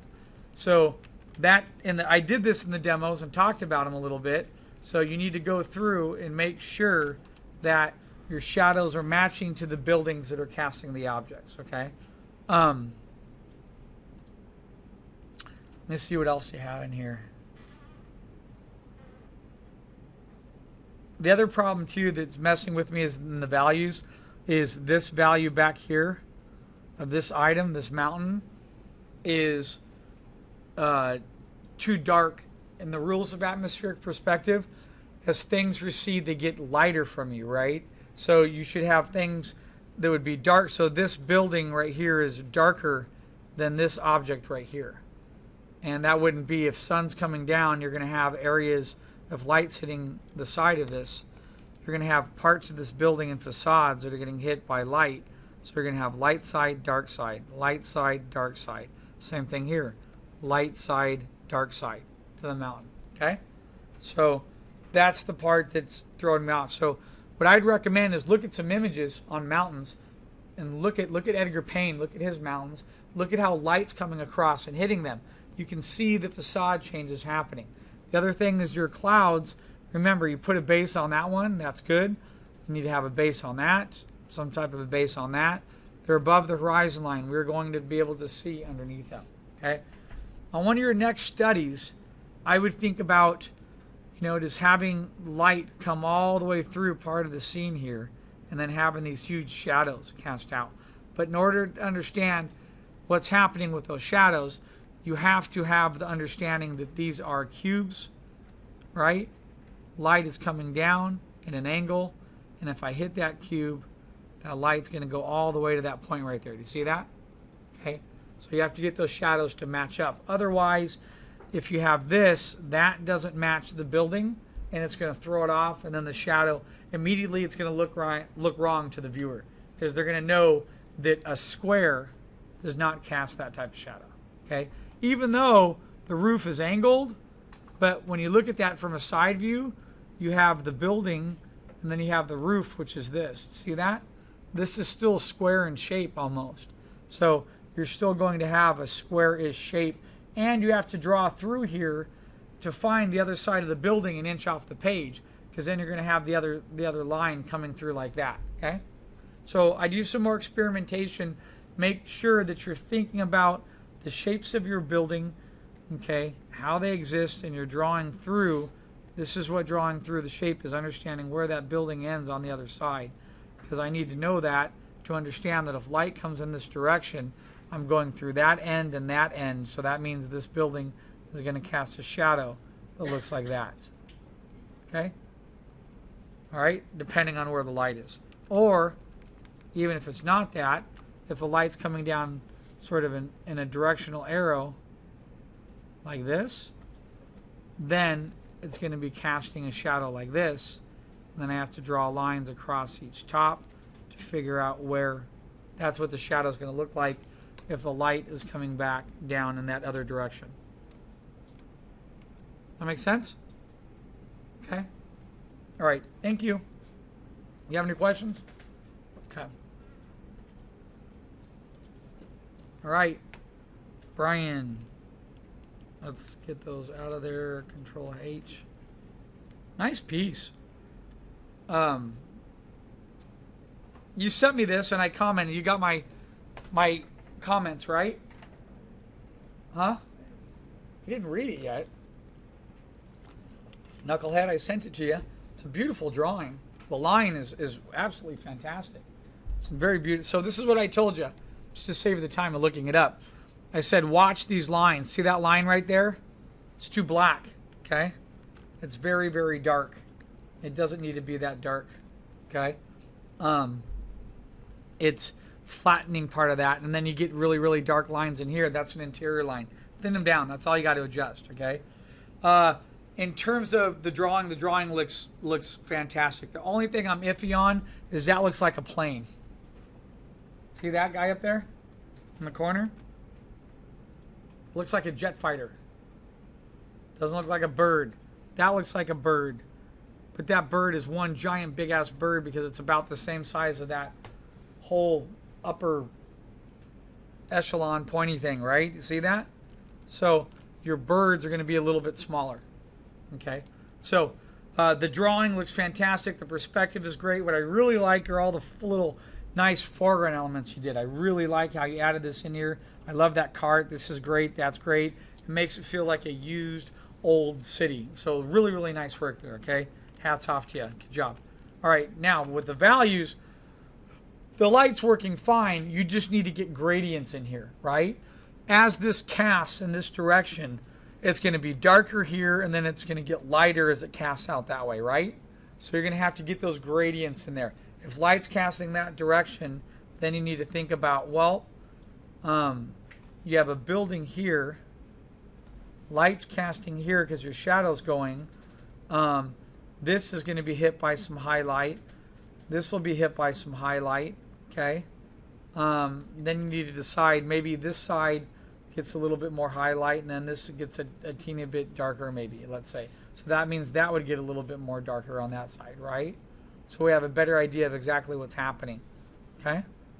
And then that's basically it. Once you get in there, separate your clouds out, and then get that feeling of light hitting these surfaces, highlight, highlight, highlight, highlight, highlight. Okay, you need to get that. Right now, you have one pass. Sorry, I didn't draw it on the other layer. But right now, you have one pass of tone going in one direction, which is indicating that's where the light's coming from. But you need to get the highlights. You need to get more of the coarse shadows. You need to get more of the mid-grade values that indicate the transition of light. You need all that stuff in there. Okay?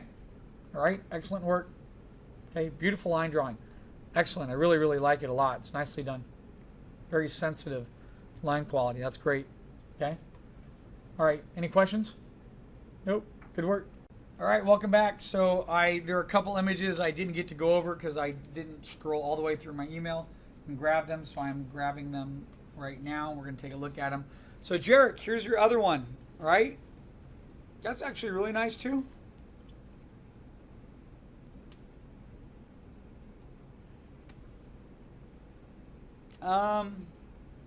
Just watch this. Here's the one thing I noticed is it's actually very close. So here's the one thing I'm looking for right now. I noticed this tree, since it's curving, right? The light goes this way and then casts downward, right? So then I come to this edge. That makes me think that because of that, then this would cast inward a little bit like that and then go like so. Does that make sense? Because light's going to be matching that direction of it coming down in that way.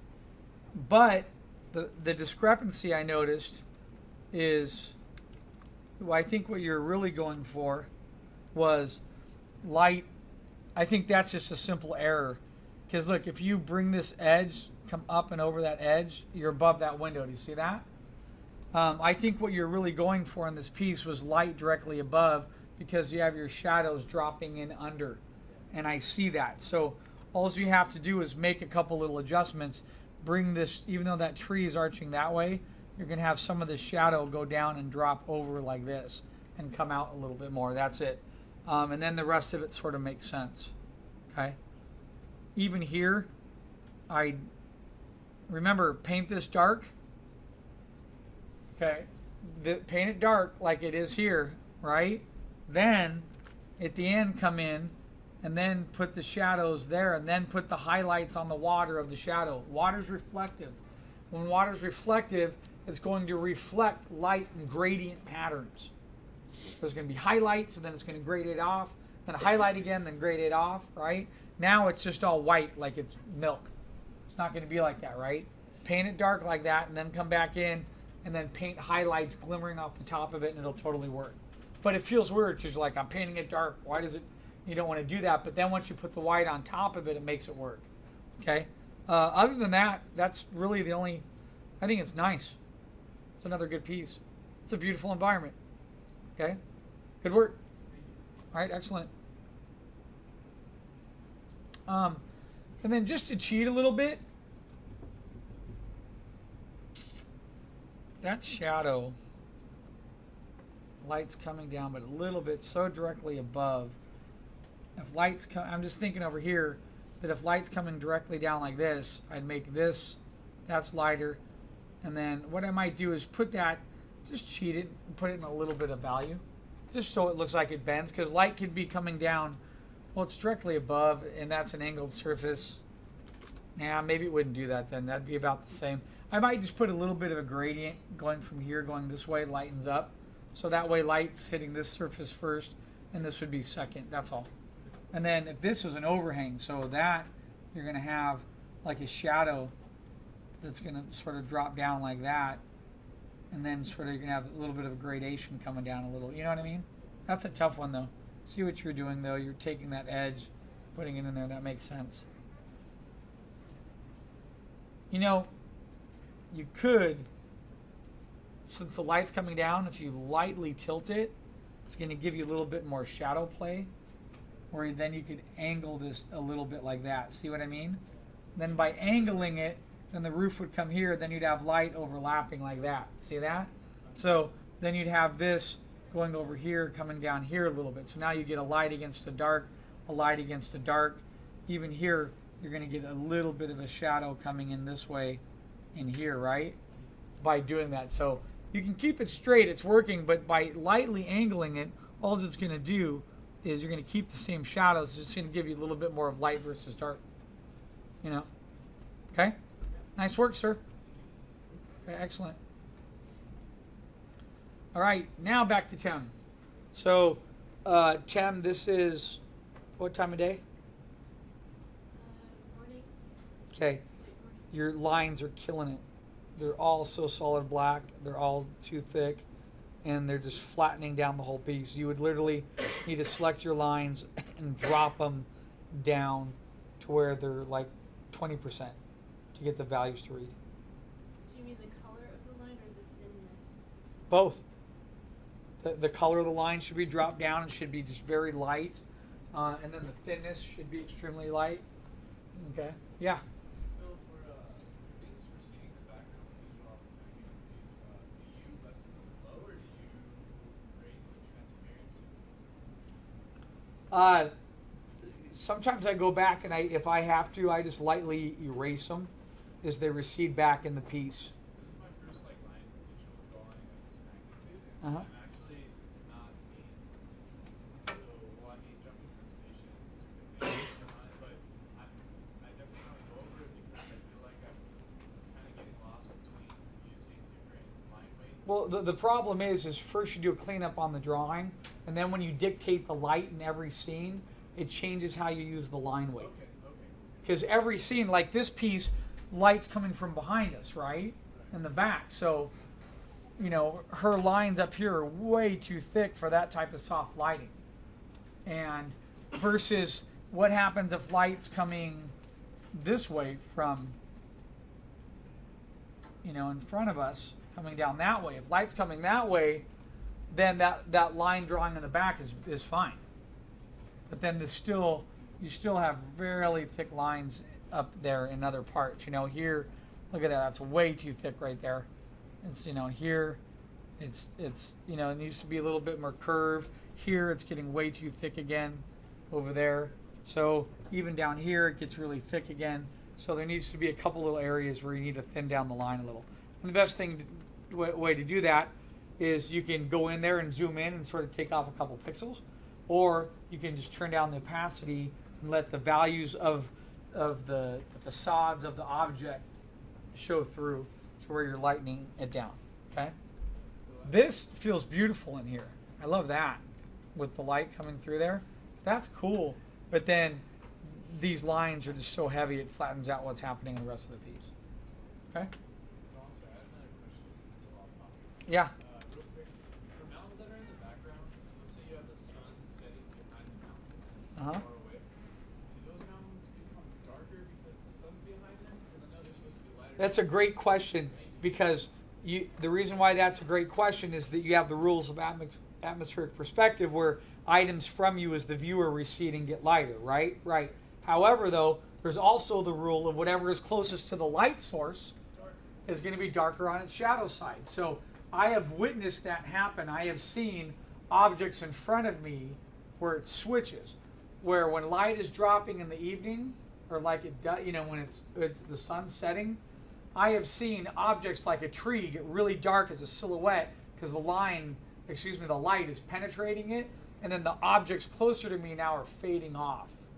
So atmospheric perspective switches for a little bit because of the intensity of the light source coming direct towards you.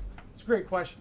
So would you say that the light source kind of overtakes, like if the light source is behind it, then that overtakes? If it's bright enough, you have to remember in the evening and in the morning the sun is really bright because it's coming into, in the morning it's coming into darkness, so it's bright. In the evening, that's why we get twilight, because the sun is dissipating and then all of the sun is starting to leave, so you get that gray, hazy feel because the sun is dipping behind the earth to where you can't see the light rays coming anymore. That makes sense? And the best way to learn that stuff is just to go outside and walk around in the early morning and go outside. And I've sat outside and watched the sunset, have a beer, look at it go down. Not in the morning. I mean, when it's setting, right? But, you know, and then in the morning I get up, I'm just kidding, no more beer. But no, in the morning get up and sit there and watch it raise and see what it's doing to the clouds. See it, Jessica, we talked about the sun and transition. what light is. If you look at the spectrum of light, when the sun's coming up in the morning, it's like bright white, and then you see this transition going from yellow into orange. Usually it stops at about yellow and orange. Why? Because sun is coming into the picture. But when it's the other way around, when the evening's coming, the sun is leaving the picture, so the other side of that light scale is yellow to orange to red to violets. That's why we tend to get, when sun is leaving, the sun is leaving and cool is coming in. A cool world of darkness is coming in. So that way you have, so that I'm mentioning that because on your piece you have that, you're going to have that gradient of light coming across because the sun is at a different time of day. Does that make sense? Okay. So, Yes. Okay, I understand like you wanting me to knock down the lines towards the middle of the midground. Yeah, the line weight's too heavy. I thought that the line really close where it's darkest made more sense, but is it better also to not to foreground? Eventually, I would paint that it's a tree. And it's a tree, which is a dark green, and a dark green behind a building in shadow. It's going to be darker. Your light is way, way back here in the piece, right? Right. Your light's way back there. So, remember we talked about local value of objects. What's the local value of a pine tree? Pine trees are green.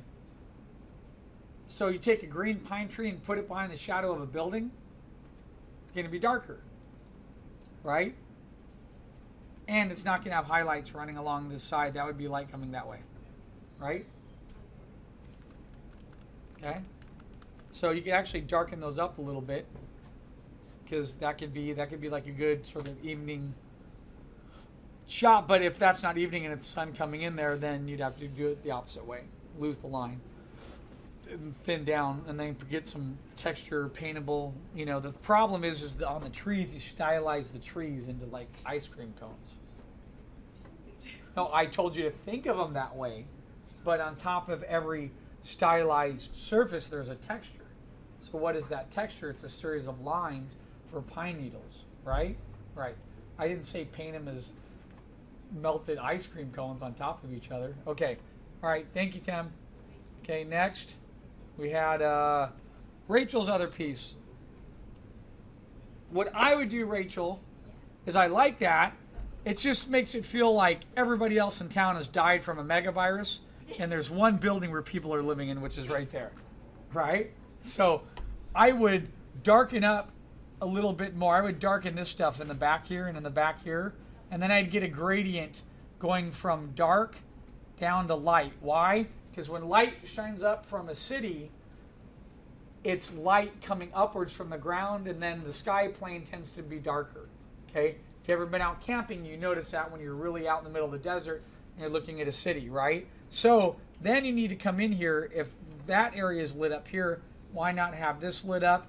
Why not have a little bit of that lit up? But before you go lighten up every single storefront and item you have, you need to put your characters in there.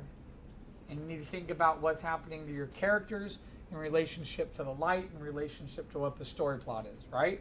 Yeah, I was sort of waiting to put the characters in. Yeah. So you could now I've been on shows before where I've been asked to light a scene in 3 or 4 different times a day because they're seen in the movie or the show at 3 or 4 different times a day, right? There's a difference, right? So, you know, I one show I was working on, we had the front of a high school for kids, and I had to show it every time the parents were there. And the parents were there early morning, parents were there to pick up the kids at 2 or 3 in the afternoon, and then they had to go back at night for the dance. So I had to light that location 3 different times and have it all match. Then pulling the cars in there, having the street lights on, that was a whole other can of worms, depending on what angle we showed. So it's not bad having it here, it's just that all your light right now is like right here in the center, which is okay. But, you know, why not darken it a little bit more and then, you know, punch that light on a little bit, and maybe this little window's on, maybe there's a window up here, maybe that's on a little bit, much lighter. Make it look like the part of the city's alive. Okay? And something you can do on that piece is, since it's a night piece, you can go take a whole grade a 40 or 50, drop it on the piece, put it on multiply, then paint on top of it the effect of the light leaving the light source and then hitting the ground and then lightening, losing its intensity as it spreads, right? Then you'll be rendering from dark to light versus here, you dropped in, I could tell what you did, you dropped in a 20 grade in the back, then you came in, then you dropped in a 40 grade on the sides, and then you came in and you put the white in, then you came in and put a little bit of shadow in there, right? And right? Instead of working, I know I'm right because I could tell by the way you built it. So the difference is if you work from the 40, you're just pretending it's all nighttime and then someone turned on the lights and now you're going to illustrate and show the intensity of the light coming into the scene and then how the light is interacting with the building next door, how it's interacting with the ground plane, the street, the details on the side of the house, and etc. Okay, then it becomes much more like, wow, the light's really working. So in that case, when you have moonlight and you have something like this, we want to work from dark to light versus other times we work from lighter to dark. Okay? All right, good work. And then you have, I believe you have another one here still. Okay. I think that's what I was trying to tell you about going for a side angle approach, right?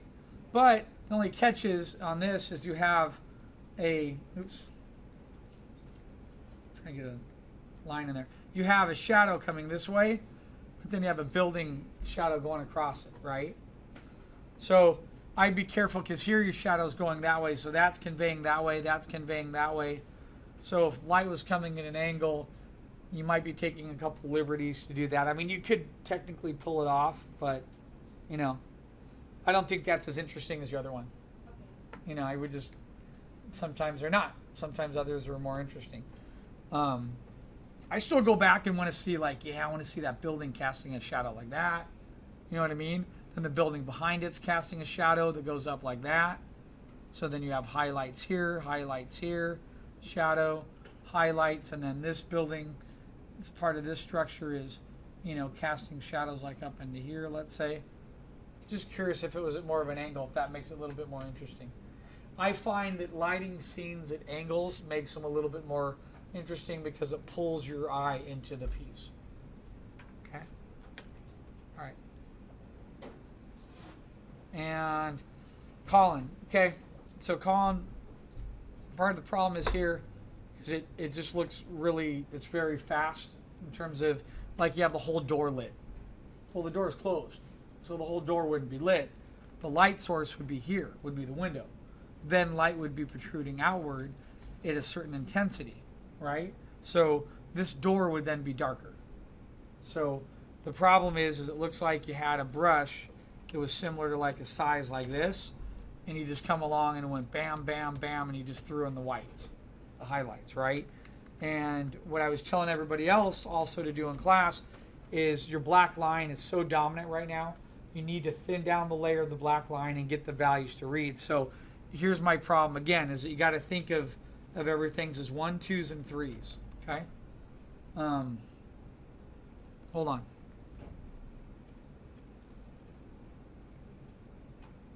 Okay. In any light condition, just to quickly go over this.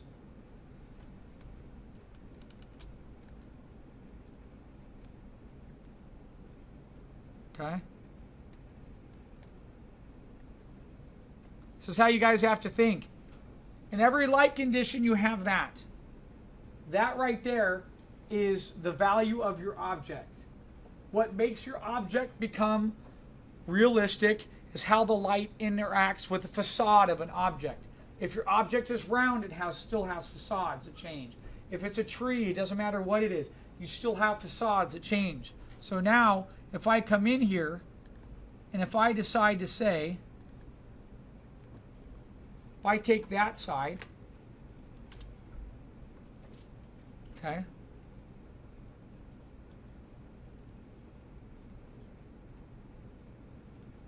if I do that, I'm now telling you light is coming in and hitting that side facade, right? Right. And then if I come in and if I put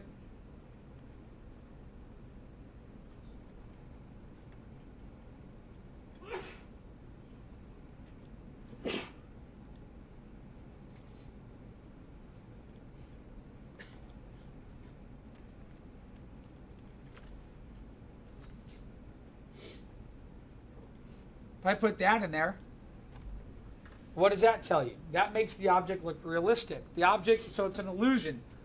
The illusion is that light is coming down, it's hitting this front facade right here that we could label that number 1, right? Where my cursor is. Now, this is number 2, meaning that light's coming in a direction, oops, light's coming in a direction, right? This way, but most of my light is hitting, what's going on? Oh, that's why I hit deselect. There. Most of my light is hitting that facade right now, right? Right. Then the leftover amount of light is then hitting this. That's now read number 2, and then that is read number 3. Does that make sense?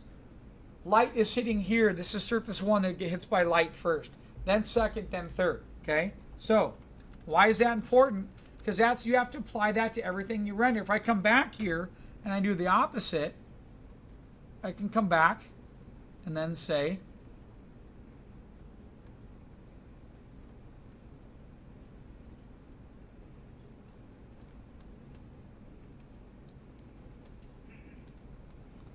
now if I do that, I'm telling the viewer light is hitting there on the top, and light is coming in from a left-hand angle. Why? Because after it comes in at the left-hand angle, the left side of my cube is going to be a little bit darker than that side, like so. Okay? Does that make sense? All right? So what am I telling the viewer right now? Where's light coming from? The left side. Because here's light's coming from above here. It's hitting that surface second, that surface, excuse me, this surface first, that surface second, that surface third, right? Now, if I take that,